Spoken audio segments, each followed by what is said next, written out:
All right, I have a model of our larynx and trachea. It's made out of foam, and just different aspects of it are covered with either tape or stickers or marker to indicate different parts of the anatomy. Let's see, down here at the base we have the trachea and tracheal rings. I'll move on to the hyoid bone up here, and then underneath the hyoid bone, or I guess I should say connecting up here, we have the thyrohyoid membrane. So that's this aqua and navy blue covered portion. This serves as an anchoring for the larynx to the base of the tongue, and then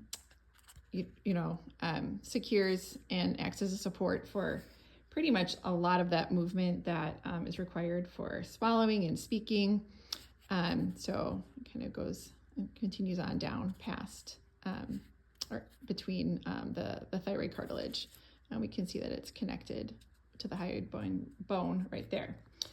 If we flip this and look at the black and white piece, it's kind of a leaf-shaped structure. The epiglottis there is joined down at the stem. At the inferior end of we see the thyroepiglottic ligament, and down there, where my pointers, so behind the vocal folds there.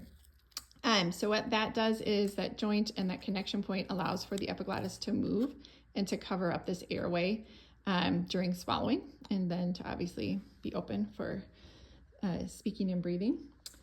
The thyroid cartilage, the shield-shaped structure here, and the bilateral cricothyroid ligaments. So those items that are elements or portions of that are covered with some black marker, they connect this lower portion of the thyroid cartilage to the upper part of the cricoid cartilage, which is pink ring here. And that creates this cricothyroid membrane, and just allows for tension that's needed during or when the vocal folds move during phonation. The cricoid cartilage, which I mentioned before, is the pink ring that is a circle. It goes around at the base of the larynx, and it provides some important structural support. It, again, also serves as the foundation for all the different articulation for the thyroid and the arytenoid cartilages. Speaking of the arytenoid cartilages, the left and right arytenoid cartilages, these would be like a three-dimensional structure. So if you imagine these kind of two bumps actually sticking up, these rotate and connect at the left and right cricoarytenoid joints, which I just tried to indicate with a little pen there.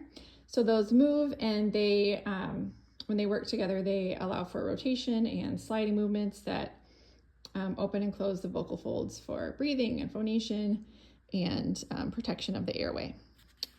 So that's our larynx. Thank you.